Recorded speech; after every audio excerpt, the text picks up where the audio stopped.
Hi everyone, today I want to talk about the Umbra Crux. So if you have not seen this yet, this is a new item coming in Season 5 for Rogues. This has been previewed on the recent campfire chat from the developers, and this is definitely one of maybe the most interesting item coming to the new season, I think. I'm not just saying this because I'm a Rogue main, and obviously I love theory crafting around stuff around Rogue.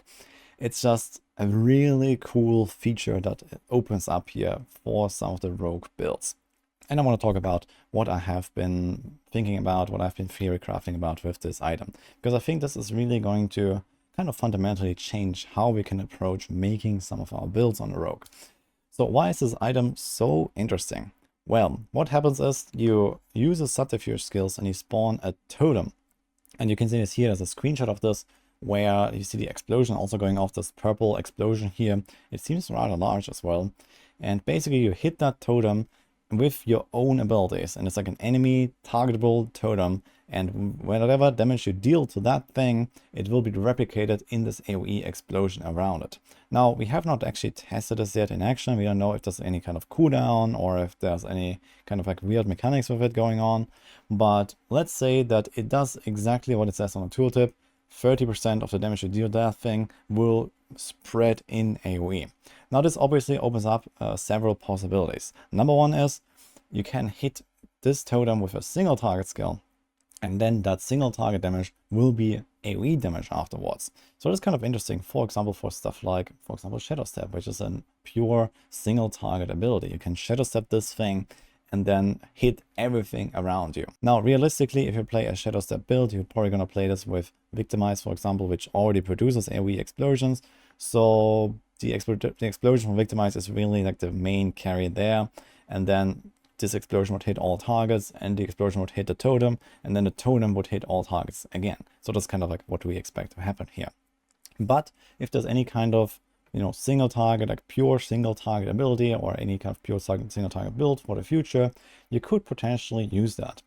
Now, what is a bit more interesting about this is that you just produce extra targets when you have those totems. So these are actual like enemies, and they are treated as such, I assume. So what this means is that, for example, when you hit this with a penetrating shot, you can now also spawn the trick shots, the side arrows that come out from a penetrating shot when you hit that thing. And let's say, for example, for bosses, you can actually have multiple targets, and then first of all, hit the totem, pierce through the totem, and for example, penetrating shot also gets more damage as it pierces enemies. This is like here currently this upgrade, this actually becomes a baseline effect. So you'll actually hit the boss for more damage, on top of getting the damage that you've done to the totem, 30% of it like to the boss. So that is pretty cool. This could potentially open up some pretty interesting stuff. And in particular for Penshot, I think this could be a very powerful choice because of this piercing effect and also because of the trick shot effect. So there's this aspect here that allows you to get those side arrows. And if you have monsters very tightly stacked, let's say you put two totems on top of each other and the boss on top of those, then you will get, first two pierces that hit the boss, and you will also get the side shots from those two totems, and they can hit the boss as well. So I believe this to be a very powerful choice when it comes to a penetrating shot. So this might actually be the build that benefits the most on this. It's just thanks to having those extra targets, and again, with the positioning, this might or might not really work out that well, but it's definitely something interesting to explore. But that's not the only thing. So it is also the fact that, for example, for Barrage, where you have the ricochets, now you can actually have multiple targets to shoot at and then ricochet from to the boss, which is kind of interesting. Or, for example, from the boss to those totems as well. I guess it wouldn't matter all too much. But you have those ricochet arrows here in Barrage, and you also have here the 100% chance to ricochet. And you have, for example, this branching volleys aspect here, which gives you actually stronger ricochet arrows than the original arrow. So it's kind of interesting about this. You can even put this on a two-handed weapon if you really want to, and you can get like even more damage, I think 160 or something like that. Here, if you look at branching volleys, here 160% of the original damage that comes from the ricochet arrow. So you could shoot into the totem and then ricochet towards the boss. And as also the chance to split into two arrows. Right now, I'm actually not 100% sure if both of those arrows can actually hit the same target afterwards, But if that is true, then this is also going to be a pretty crazy single target boost for branching waters. So you shoot into a totem and then ricochet with 2 arrows that deal more than normal into the boss. So that could be pretty wild actually if that also works out. So I think that there is a lot of potential here for both Penshot, which definitely needs help for killing bosses, and for Barrage to really get a big boost here for boss killing capability.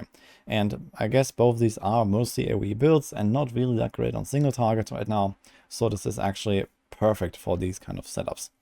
Now there are also some other possibilities to combine this with other core skills.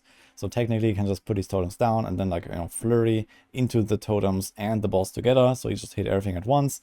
So technically you can also do this with rapid fire, which these days is just an AoE skill basically with the Scoundrel's Kiss. So that works just fine as well. But you don't have any kind of Omega extra scaling similar to what I would expect to happen here with Penshot and Barrage. And finally there's Twisting Blades as well, where you actually kind of lose a little bit of value, but I did a bit of math on this and it looks like it's not far off anyway, because you basically lose the original hit that is kind of like the smallest portion of the build, and then you get the returning blade, and as long as the returning blade hits the totems and the boss together, you're gonna be fine and you're not really losing much. But if, for example, the returning blade misses and then you just get the 2 spins from the twisting blade that hit the boss and the totems, then you're gonna lose a bit of value there. So this might not work that well for Twisting Blade, but it might be really good for some of those ranged setups here. Now there's another thing to consider here. This is that this totem actually only lasts 8 seconds. And that is both good and bad. So why is it bad? Number one, because a lot of builds in late game actually run poison. At the very least, the melee builds usually run poison. And this means you have only 8 seconds to apply poison to that thing, and then that poison actually ticking and doing damage. Which means it's kind of bad for poison builds. So this is mostly an item that benefits non-poison builds. So like, cold imbuement, shadow imbuement, or physical. It's like raw damage crit builds basically. So I don't think we're gonna really see this being used in, for example, an Andario rogue or like a poison TB or poison flurry rogue or something like that. There is still a bit of potential here. And this is because of my next point, which is why is it so good that it lasts so short? Well, this is because I assume for this thing to be functional and actually useful in any way, that we can crowd control it. And why is that important? Well, because a lot of crowd control means a lot of extra damage. A lot of rogue builds have the problem that bosses, for example, cannot be crowd controlled until they are staggered, and then you have your bonuses. And outside of the stagger phases, you do like only 10% of your damage or so, because you're missing the crowd controls. Many rogues suffer the most from this thanks to close quarters combat. I've talked about this extensively in another video, everything that's wrong with rogue. You stack damage with crowd controlled enemies. You have stuff like Frigid Finesse. You have stuff like the Control Glyph. You have stuff like Frostbitten aspect or Noxious Ice aspect. And these kind of things, all that buffs your damage when the target is frozen or stunned. And we have, Retribution aspect right now as well. So all this stuff kind of accumulates to a massive damage multiplier that is just almost never up on long boss fights. And well, if that totem can be crowd controlled, and again, this is kind of like the minimum requirement for this to be used at all, basically. So if the developers were thinking about if we want to use this, then they have certainly given it the ability to be crowd controlled. And this means that we can now constantly crowd control our target and then apply all of our damage to that totem and spread it to the boss with the 30% explosions. So that is actually what is really interesting about this thing. This means that, for example, when you do like a pit push or like a high tier or so, and boss fights go to like 8 minutes or something like that, out of those 8 minutes, typically you're gonna have, I don't know, maybe 6 stagger phases. So that maybe accumulates to something like, I don't know, 45 seconds of stagger.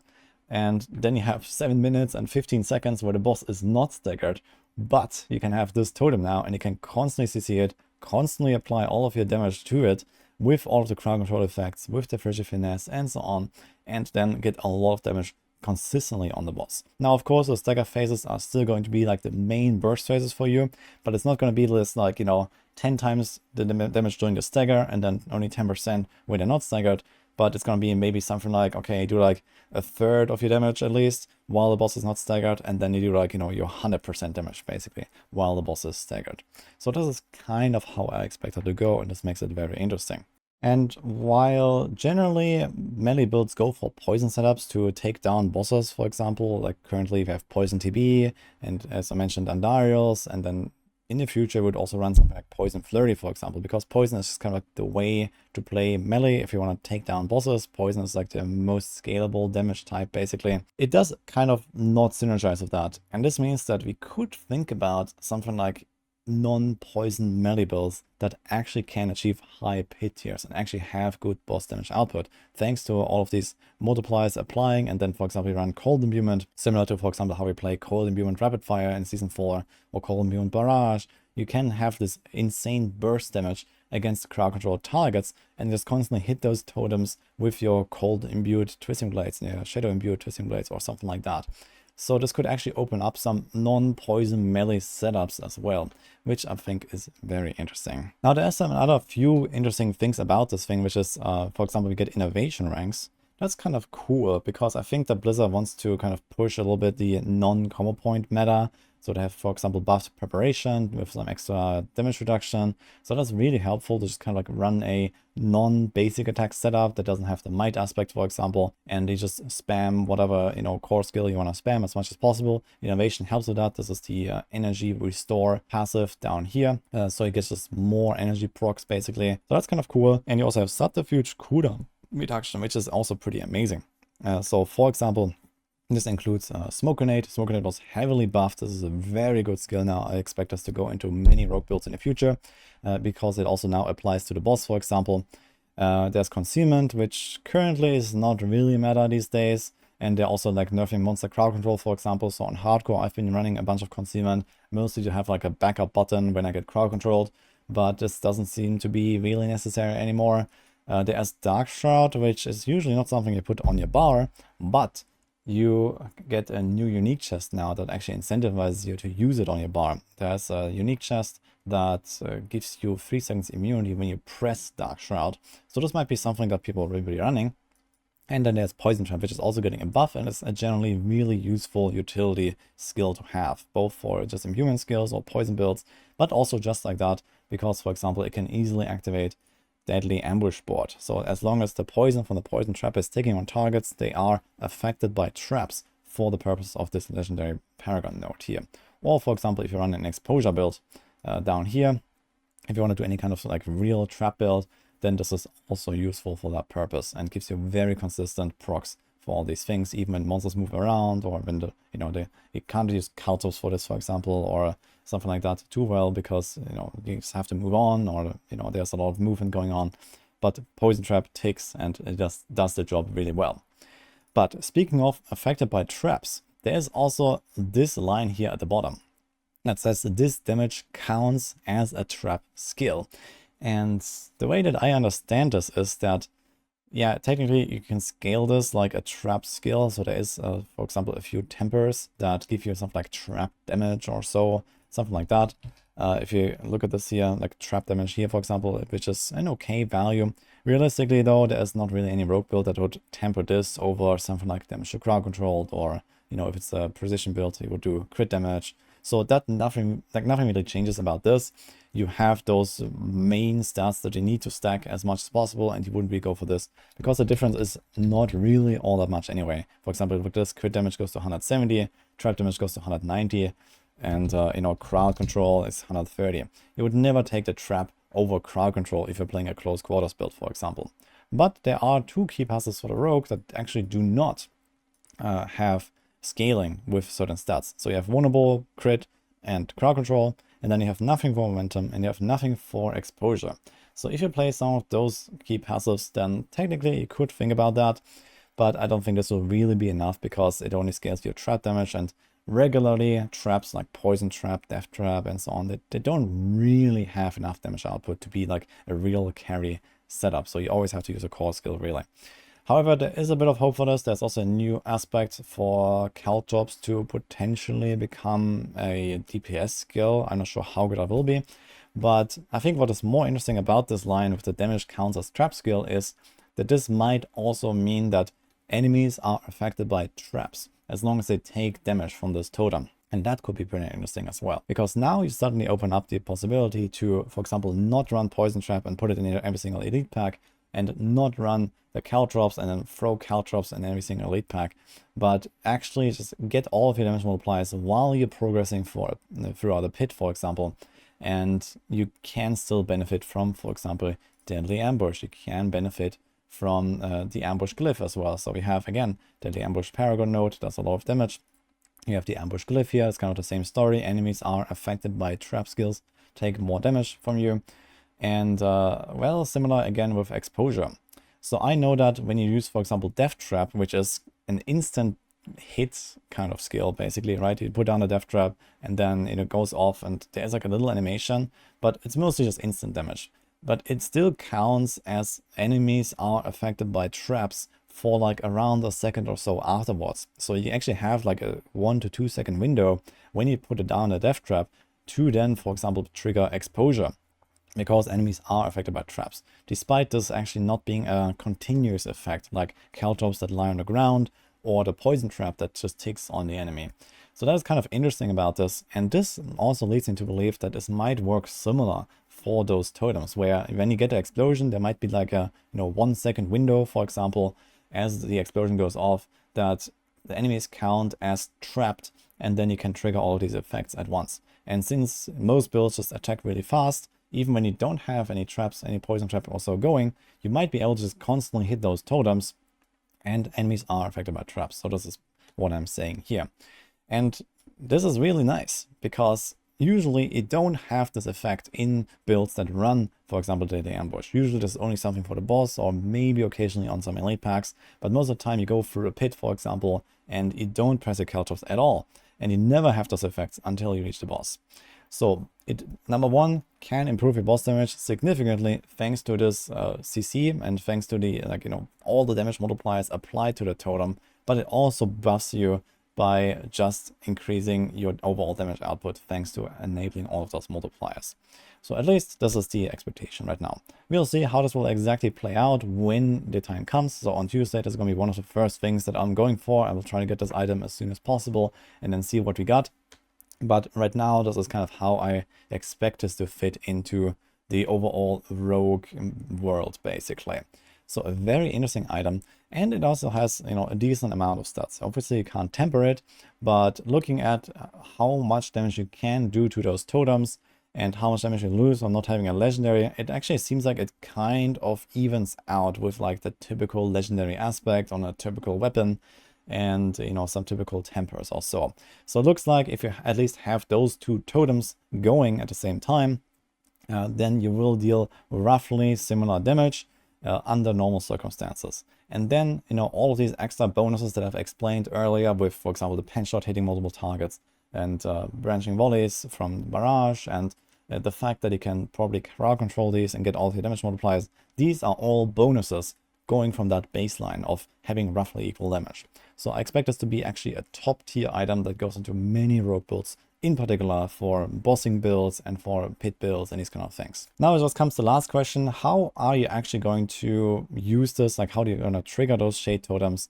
Well, I guess the most obvious choice here, I talked about the skills earlier, is probably Smoke Grenade, because Smoke Grenade has a pretty short cooldown, and as I mentioned, it might go into many rogue builds with or without this weapon, because it's going to be really useful. This 25% damage increase in the future will work for bosses, for example, and you have a bunch of other perks.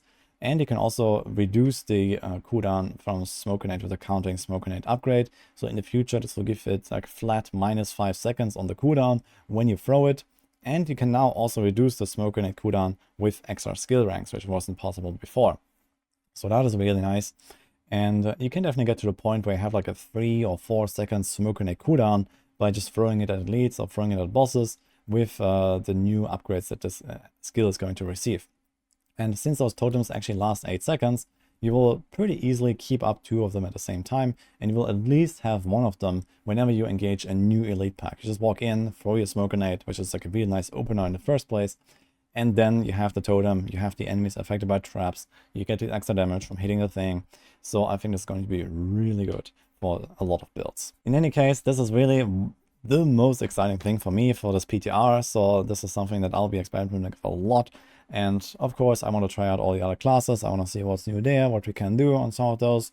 But yeah, I think this is really a game changer here, this item. So really excited for this. If this actually works the way I think, this is going to solve a lot of problems that rogues currently have.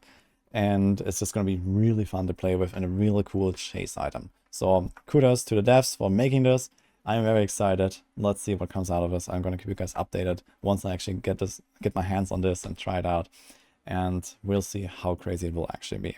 So hope you enjoyed my summary here. Let me know what you think or what else excites you about the PTR and what else you would like me to test, for example, what I should cover. So I'm quite open to some suggestions. Otherwise, hope you enjoyed this video and see you guys next time.